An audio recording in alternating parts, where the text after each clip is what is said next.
Oke, bismillahirrahmanirrahim. Assalamualaikum warahmatullahi wabarakatuh. Berjumpa lagi dengan Ibu. Ya, kali ini kita akan melanjutkan tentang penilaian persediaan sistem periodik. Nah, setelah sebelumnya kita membahas dua metode, yaitu metode FIFO dan metode LIFO, maka sekarang kita akan membahas dengan metode yang berikutnya, yaitu metode rata-rata. Nah, ada apa saja sih metode rata-rata itu? Nah, metode rata-rata itu ada dua nanti ya. Jadi ini merupakan salah satu metode juga di dalam sistem penilaian periodik. Jadi selain ada FIFO, ada LIFO, berikutnya adalah metode rata-rata. Nah, rata-rata ada dua. Yang pertama ini adalah rata-rata sederhana. Namanya juga sederhana ya, jadi sangatlah sederhana sekali. Nah, di dalam metode rata-rata sederhana ini, langkah yang harus kita lakukan adalah yang pertama, adalah kita mencari harga rata-ratanya terlebih dahulu. Jadi kita mencari harga rata-rata.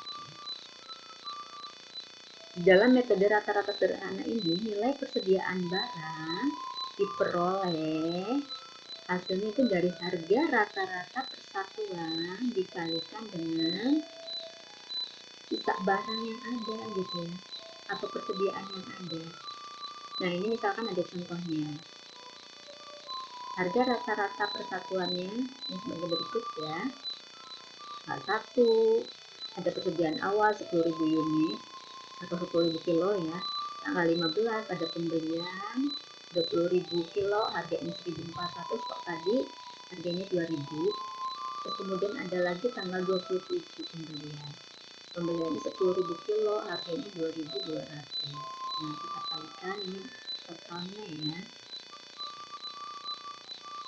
Nah, kalau kita jumlahkan semuanya, persediaan ditambahkan dengan pembelian itu disebut dengan barang yang tersedia untuk dijual, atau kita singkat dengan BTUJ, barang yang tersedia untuk dijual. Jadi unitnya ada 40.000 kilo, sedangkan rupiahnya ada 70.000 kilo. Nah, bagaimana ketika kita menghitung rata-rata sederhana? Ketika kita hitung, ternyata sisa persediaannya itu tanggal 30 itu ada 15 kilo.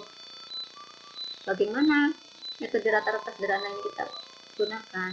Ya, langkah pertama seperti yang tadi Ibu jelaskan, yaitu kita mencari harga rata-rata persatuan atau per kilonya, karena di sini ada satuannya kilo, berarti kilo. Caranya bagaimana? Yaitu ini harga tiap pembelian kita tambahkan. Yang pertama ada pembelian atau persediaan awal, harganya 2.000. Terus kemudian ada lagi tanggal 15, harganya 1.400. Kemudian ada tanggal 27, harganya adalah 2.200.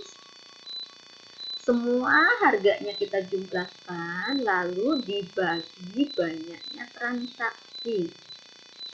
Ya, transaksinya ada berapa ini? Ada 3, tanggal 1, tanggal 15, tanggal 27. Jadi harga tiap tanggalnya kita jumlahkan baru dibagi dengan jumlah transaksi pembelian dan persediaan. Nah, ketemu dijumlahkan semua, jadinya jumlahnya 5.600 dibagi 3.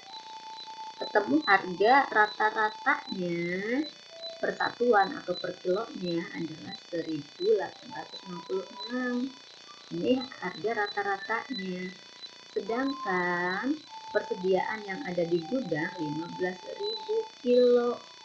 Berapa nilai persediaannya? Nah, ketika ditanya berapa nilai persediaan, berarti kita tinggal kalikan harga rata-rata tadi, ini harga rata-rata yang sudah kita dapatkan, dikalikan dengan persediaan yang ada di gudang, 15.000 kilo. 15.000 kilo kita kalikan dengan harga, ketemu angkanya. Angka inilah yang kita sebut dengan nilai persediaan akhir. Nah, ini adalah dengan menggunakan metode rata-rata sederhana. Jadi kita cari terlebih dahulu harga rata-ratanya dengan menjumlahkan harganya dari tiap pembelian dibagi dengan jumlah transaksinya.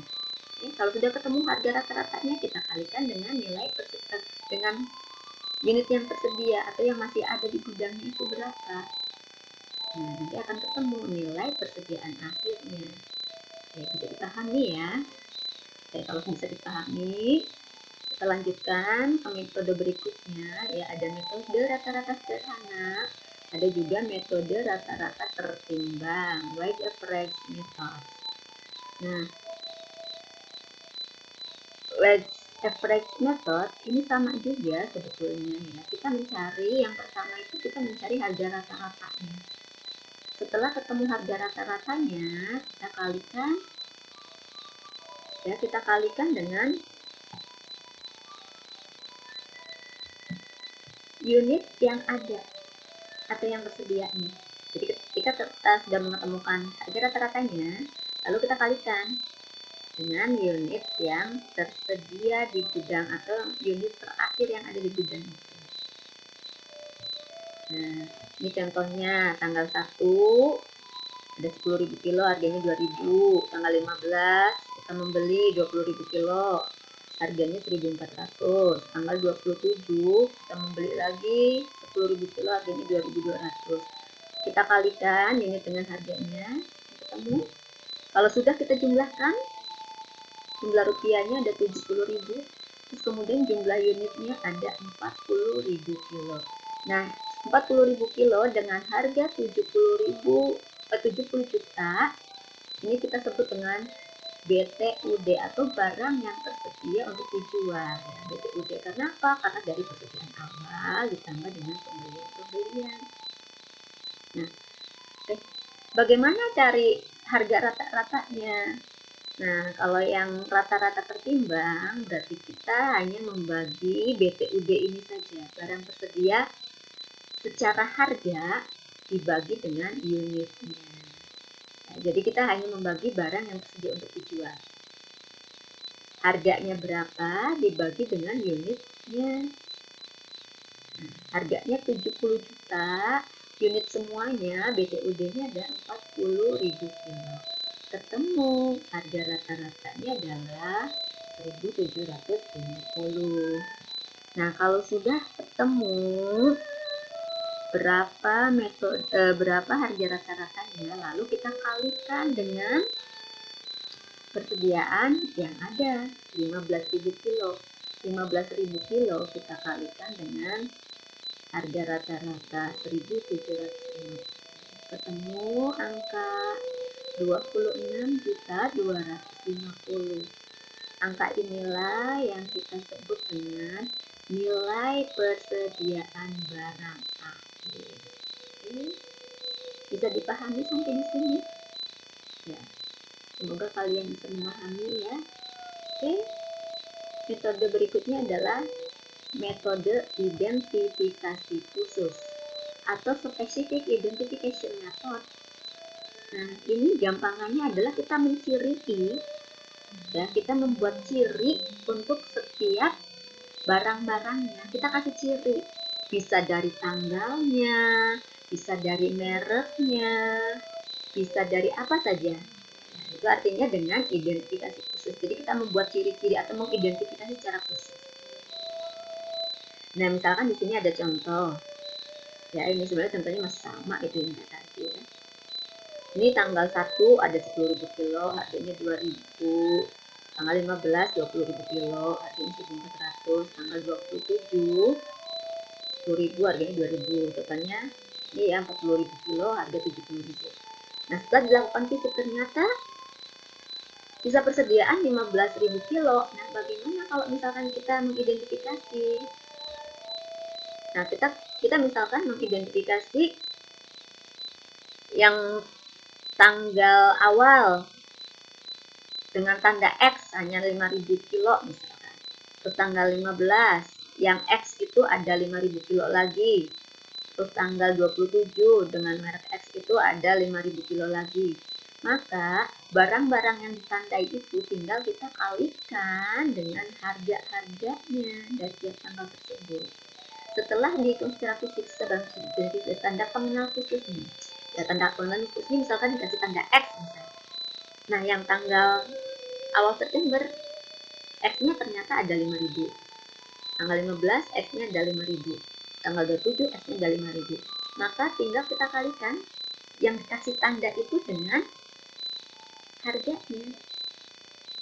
Kita kalikan, semuanya dikalikan. Inilah yang kita sebut dengan nilai persediaan barang dagangan. Ya. Jadi cukup mudah, hanya sampai di sini. Ya. Ini yang kita sebut dengan nilai persediaan barang dagangan. Nah, ketika kita mencari harga pokok penjualan, yang lain-lain, ini juga bisa. Tetapi ketika misalkan kita hanya menandai ini saja, maka ini yang menjadi nilai persediaan. Jadi ditandai khusus yang menjadi tanda itu kita langsung kalikan dengan harganya. Hanya itu saja. Jadi kita hanya mengidentifikasi. Yang diidentifikasi itu yang mana, lalu kita kalikan dengan harganya. Jadi tidak aneh-aneh. Oke, bisa dipahami. Semoga bermanfaat. Kita lanjutkan dengan metode berikutnya di part yang berikutnya. Terima kasih. Ya. Semoga kalian bisa memahami semuanya. Jangan lupa berbagi, jangan pelit ilmu ya. Yang bisa tolong sampaikan kepada yang lainnya, karena berbagi itu sangat indah. Terima kasih. Assalamualaikum warahmatullahi wabarakatuh.